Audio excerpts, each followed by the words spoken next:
Hello, everyone. Great to be here. And for you today, I have crafted a special talk. And I'm just going to read the title to you. So Sentient clusters, microservices on the Docker swarm. Can you count how many buzzwords I put in the title? It's like I tried to squeeze as many I could. I think I did a good job. The point of this talk is to give you a sense for, there is this huge trend of going to, a small, loosely coupled services deployed in the cloud. And it's a theme that fits fantastically well with, embracing Atlassian Connect, where you can build your own infrastructure and choose your own technology stacks. So I thought it would be interesting to see what the landscape offers, what actually Docker's tool offer in the orchestration arena, and work you through an example together from start to finish, and then take some learnings of how this can be applied as you develop and embrace Atlassian Connect in our ecosystem. Well, we talked specifically about Docker today. And Docker and what the Docker ecosystem offers to you. So if you have been sleeping under a rock, you have missed the revolution, which is like in the past 3 years, our global consciousness, tech consciousness, has shifted a little bit in thinking how we want to assemble our applications when we deploy them to the cloud. And so it's not that we couldn't package and deploy applications before. It's just that a consensus gathered and gained a lot of momentum in the last couple of years. And so what Docker did was to give us a way to package application, a standard way to package our application, a way to define clear interfaces of how our services will talk to the outside world. Docker gave us a caching layer so that we could build our application incrementally and reuse the steps in our builds that can be reused. And gave us another way to centralize and store all the deliverables. We've been using for years the Artifactories of the world, the Nexuses of the world, where we would deploy and store our jars. And nowadays, you can do a similar thing by using a Docker registry, and you're not tied to a single technology, but you can package any sort of applications. So that was well and nice, and the industry became very excited about the potential of Docker. And then in the past year and a half, there has been an explosion of moving this to a higher level of abstraction and trying to simplify the work for the average software team. And so what has come about has been orchestration frameworks. So once you are able to run your applications inside containers, the developers can stop worrying about the lower level physical infrastructure and let an orchestration framework actually deploy the workloads and the containers onto the physical machines. The only thing that's left to us as developers is define developers and DevOps developers, DevOps engineers, is to define the relationships between our application. The services of our application. So if you think about it, and this is connected with what you can do with these sort of technologies and Atlassian Connect, is if you start moving your infrastructure to small, loosely coupled services, they become much easier to upgrade in isolation. And they become easier to reason about if you can define how the services in your stack relate to each other at a much higher level. And these orchestration frameworks that take care of managing your physical infrastructure have a scaling and high availability embedded in them. And this is a big win for, the average developer doesn't really think about, or is not, you need especially skilled people to think about massive scale. So those frameworks can help there. Now, I was thinking, let's not keep this too theoretical. Let's do something practical together. So what I'd like to do with you today is pick a sample application, like based on a polyglot application. See, I used another buzzword, polyglot application. There's different technologies in different parts of the application. And let's start from scratch, like deploy infrastructure, build infrastructure, and deploy it on a cluster together. Now, I see you, some of you, this is your level of interest. Some of you is like that. But some of you are overexcited. So I hope there will be interesting things for both of these categories. Now, a caveat about what I'm about to show you, because this is just a half an hour presentation, and I had to compress a few things, go skim over a few of the concerns, and some of the ops guys in the back we will talk about that later. I had to skip a couple of things, and we can talk about them later. So what I want to show you is pick a sample application, which you might have seen is maybe trying Docker Compose demos. It's a voting application, but we will deploy it all automatically on a full cluster, and it will be beautiful. So the application is a voting platform. There's a specific subdomain to vote on things, very complicated, cats and dogs. And there will be an application where you will collect the results, read the results.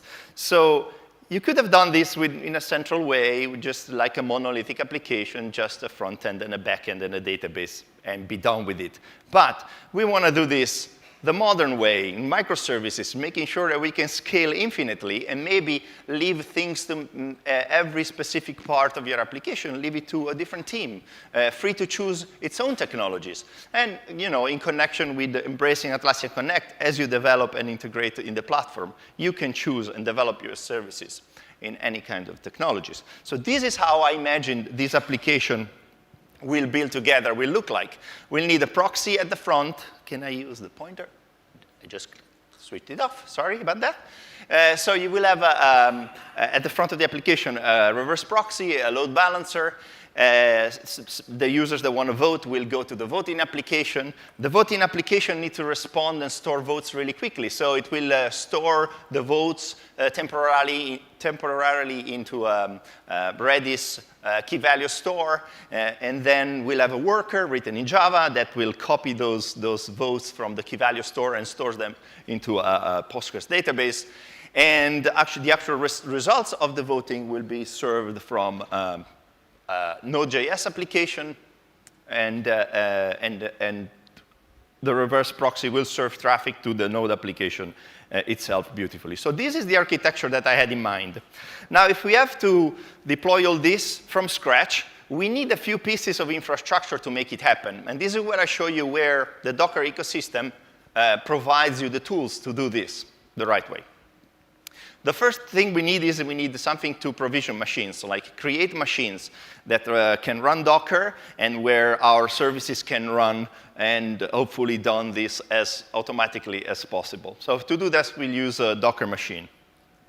Also, Docker machine allows you to provision machines not only that run Docker containers, but also that can make themselves aware to a cluster, a signal when they're up or down to the discovery service, which we'll need. Next, we need something.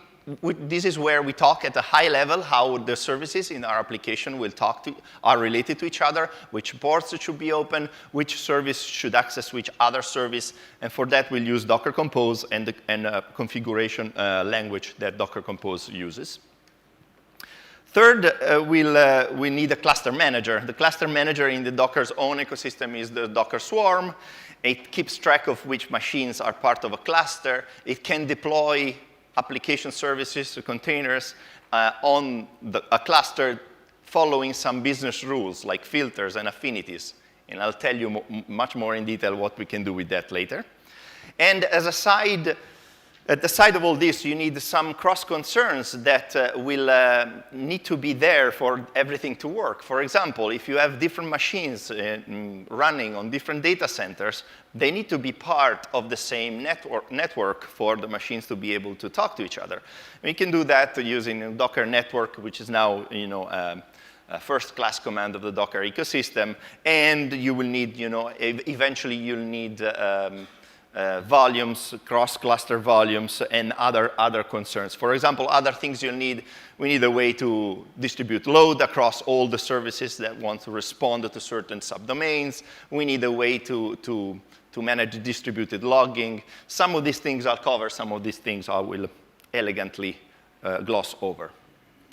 And so From the physical infrastructure point of view, just what we'll need, well, a cluster manager, which I call here a swarm master. I'll give you a bit more detail just in a bit. A discovery service that keeps the pace of which machines are part of the cluster. Then we need a reverse proxy machine that will handle all the front traffic of our application.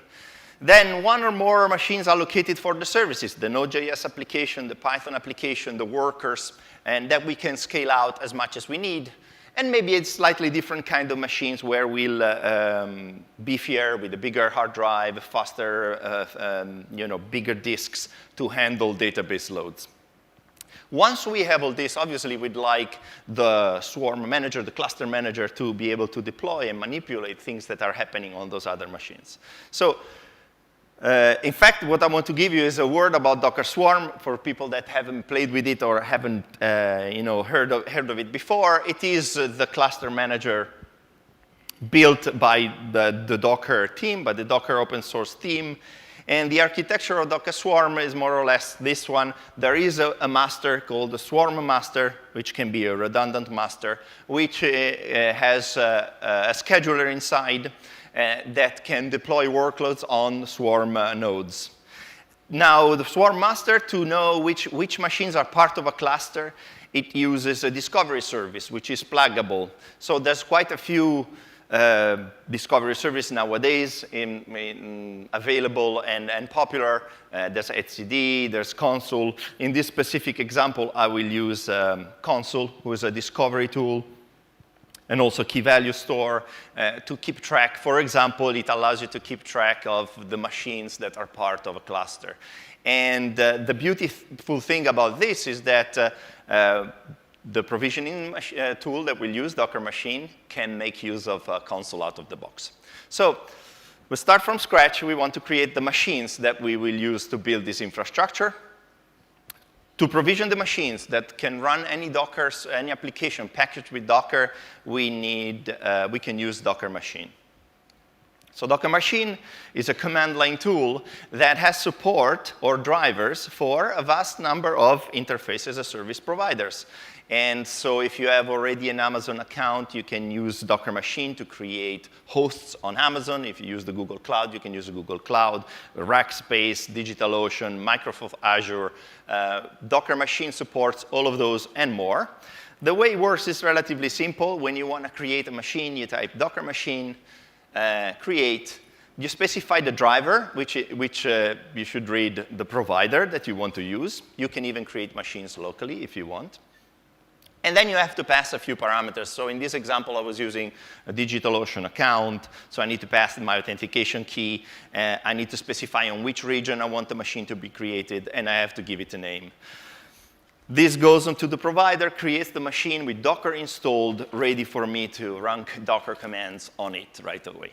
But we want to create a cluster-ready machine, a machine that knows where to advertise itself to the discovery services so that the cluster manager, Docker Swarm, can deploy workloads to it. So the commands to use Docker Machine to create a machine that's part of a cluster is a bit long. Obviously, you can script all of it. I'll show you how I did that. But the important flags are you need to add a flag that says I'm part of a swarm. I add -- swarm. I need to add, if it's the swarm master, which in this case I was creating the swarm master, I add the -- swarm master. And then you need to tell, as you create it, to Docker Machine, where's the discovery service. So all those 3 parameters that you see at the bottom are the flags you need to pass to Docker Machine so that the machine can advertise itself when it comes up and when it goes down. Now, just to show you that I'm not cheating, we'll just switch to, so that you can guys see. So I've created, actually scripted out all the Docker Machine creation steps. So I create Consul, so I create the machine that runs the discovery service. I start the discovery service, and then I create the cluster manager. The only thing I want to highlight, I'm just going to quickly scroll through the file just to show you that We've been doing this, we do this together. The only thing important at this phase of the creation is that we can label the machines with some labels. So for example, the reverse proxy, I'm going to just label it rproxy, so that then later when I deploy workloads on it, I can reuse that tag without worrying about where the machine is or which IP address the machine has. So I'm labeling this machine for service workloads, and if I run this script, this will go on DigitalOcean and start creating the machines. Now, because we only have half an hour, I have sped up a little bit this video.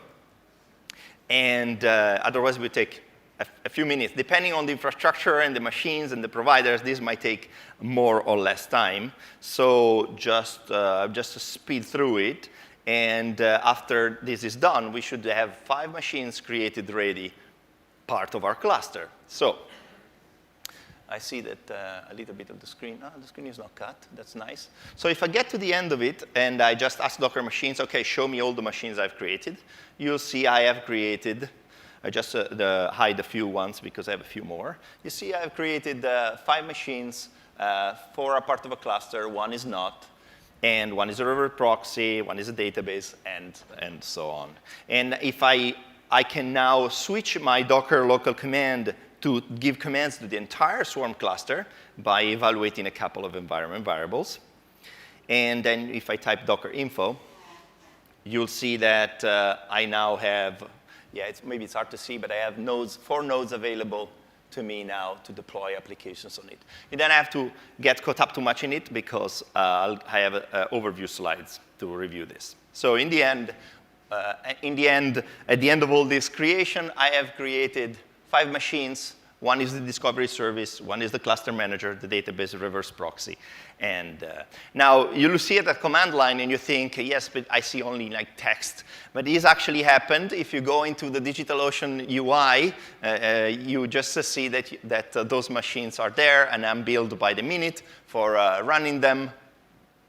And the physical chart of what we just did is what I showed you before. So just so that you see it a few times and you get familiar with it.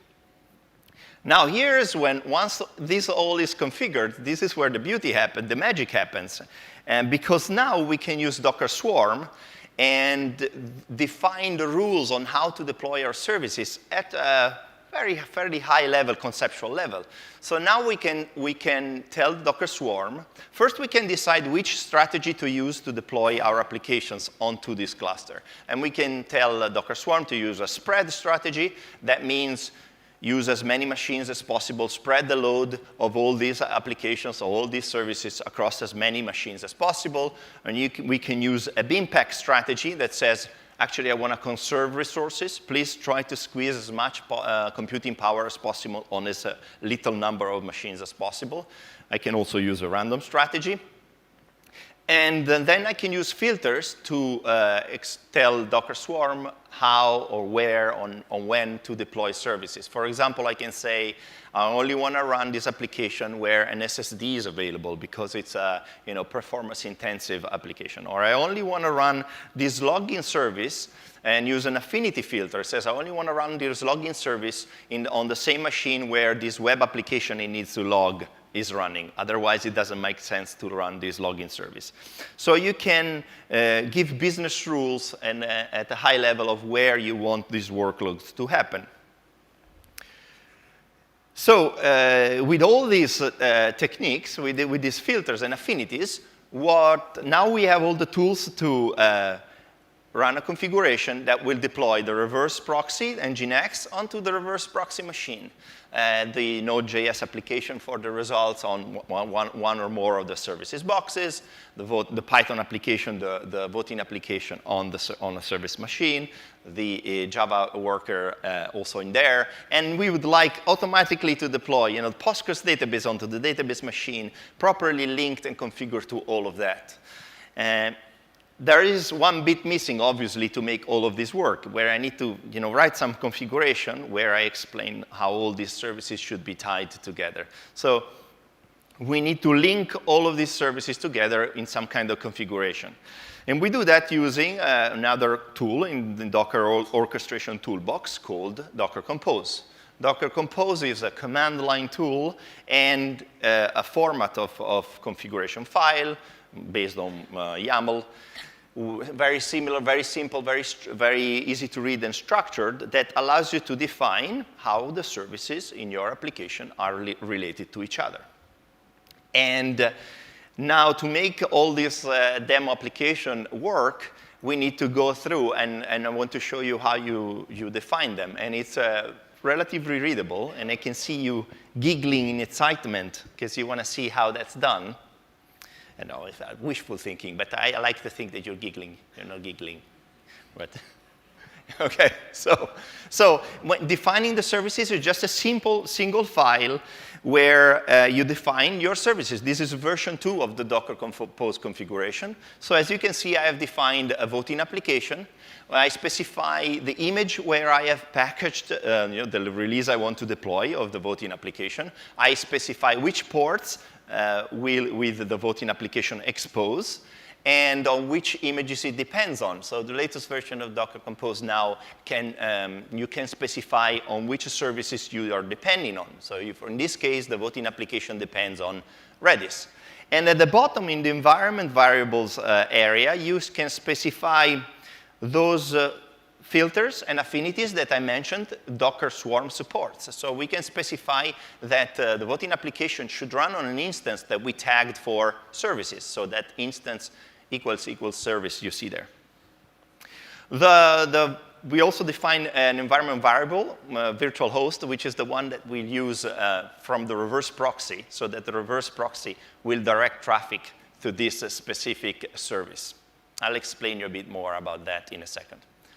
So for the result application, it's very similar, only that the result application will read information from the databases, so it depends on the database instead than on Redis, and it has a different virtual host, results.cluster.local, and we still want to deploy it to the services box. Now, the worker is very simple. It actually needs access to both the Redis instance and the database, and it's a very simple Java application that copies the data, and I also want to deploy it on the service box. And these are plain vanilla images for the database. So I have a defined default Redis image running on its default port, and the Postgres database that also, the only thing specifically that I wrote here is that it needs to run, in this case I've been more specific, I want this to run on a database that I called DB, so on the node DB, because it's a special machine that has more disk, and so I can be, if I want, more specific.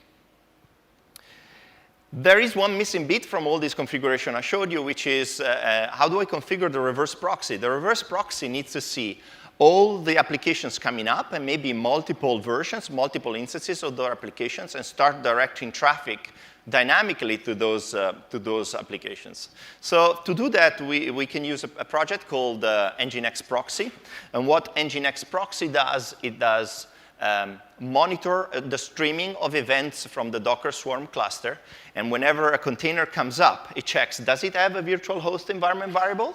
If it does have a virtual host environment variable, Nginx configuration will be reloaded, the list of upstreams will be updated, and it will start serving traffic. Now, there is a gotcha here, is that you cannot run commands inside the Docker Compose file. So we want to dynamically tell the Nginx proxy where is the swarm master. So for that, in that specific case, I load an environment variable file, which we can then generate automatically. I just skip this video, otherwise it gets too complicated. But I've shown you enough configuration in the screen. I can see it in your eyes. I know you're ready for it. I know what you're all thinking. You're thinking, where's the demo, Lebowski? And now I imagine you that if I don't show you the demo, this is what you guys are going to do to me. So let's do it together. So after all this setup, it's a little bit anticlimactic what's going to happen, because I'm just going to say Docker Compose, bring up the services, and send them in the background. So Docker Compose up -d. This is going to pull all the applications that I have on the registry. We have an internal registry at Atlassian, docker-atlassian.io. And the Docker swarm is going to deploy those services according to the rules we've decided. So I do docker ps. You see I have all the pieces of the architecture running. Now, if things are correct, we should be able to go to vote.cluster.local, which I added to my host file, and I should be able to vote on an option. And you can see in the logs that the votes are coming in, that the different services are running. Now, this aggregates the logs from all the services. And if I go to the results application, I should see that there's some options. Now, let me show you that I'm not cheating, that if I actually create an anonymous session and vote for the other option, the vote will be registered.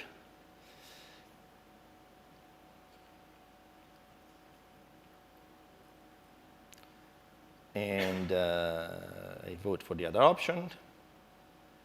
OK, and at least 2 votes were registered correctly. Now, you see a lot of polling there because the results application uses a socket I/O polling mechanism. Now, the thing I wanted to show you is that if we did things right, all the services should be deployed onto the services machine. So the node application, you see, has been deployed on the machines that we tagged for services.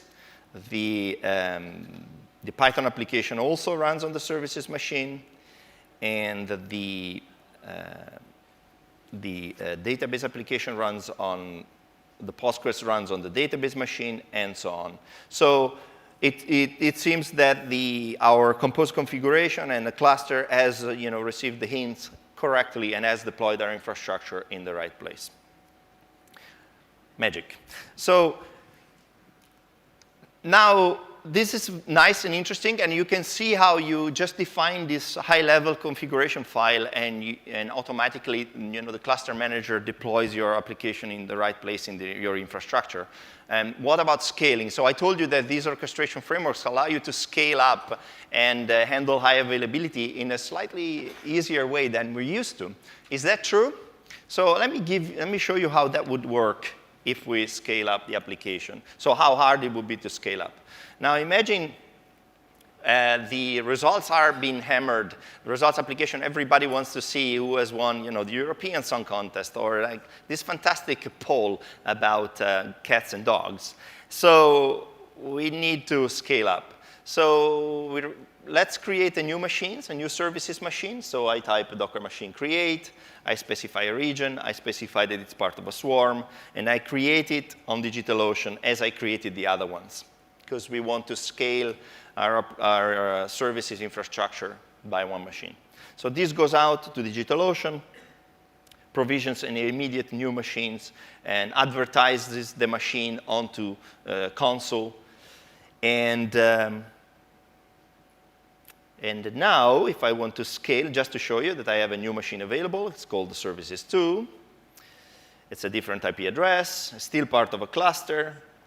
Now, Docker Swarm knows that this machine is part of a cluster, so we can deploy workloads onto it as we did with the other ones. So if I now want to scale one of the applications, for example, I can type docker-compose scale. Wait, I made a small typo. Scale, result application. Maybe we need, let's say I need 4 more instances of this, spread out across all my services instances. And this will create 4 more instances of the result application. Hopefully, they've been spread out uniformly including onto the new machine. And in fact, I can see that the Node.js result application now is running. There's a few more instances running, and they're running on the new machine. Now, just to show you that I'm not, this is just not some text showing up, we can just pick this new IP address at that port and see that the result application is actually running on this, newly provisioned machine. So as you can see, once the logic, the high-level relationship of your application is properly configured, you can scale up relatively easily. There's a lot more to show, but I see that I'm running out of time. So I have just a few closing words of how is this interesting for us as Atlassian enthusiasts. Well, there's many ways how this is relevant to us. One is as you move your architecture towards microservices, you've just seen pipelines announced. So you're fit right in. You can define the container that will test your application and test it in pipelines. So that's one of the things that you can do. The other thing is, as you're free to build and choose your own infrastructure to develop in the Connect ecosystem, Connect platform, you can embrace this sort of architectures to be free to scale up and scale out easily. I wouldn't say easily, but an easier path to scaling if you embrace these sort of architectures. And I want to also, closing thoughts for you, there's many vendors, many experts here that have already been embracing and experimenting and adopting these sort of architectures, maybe not specifically Docker Swarm, but for sure experimenting and adopting Docker containers in production at scale. So I can point you to a few of them here in the audience, but I encourage you to check and talk to each other, because best practices will emerge, and it will help us move forward and be more lean and improve our ecosystem. So that's all I have for you today. Thank you very much. Thank you.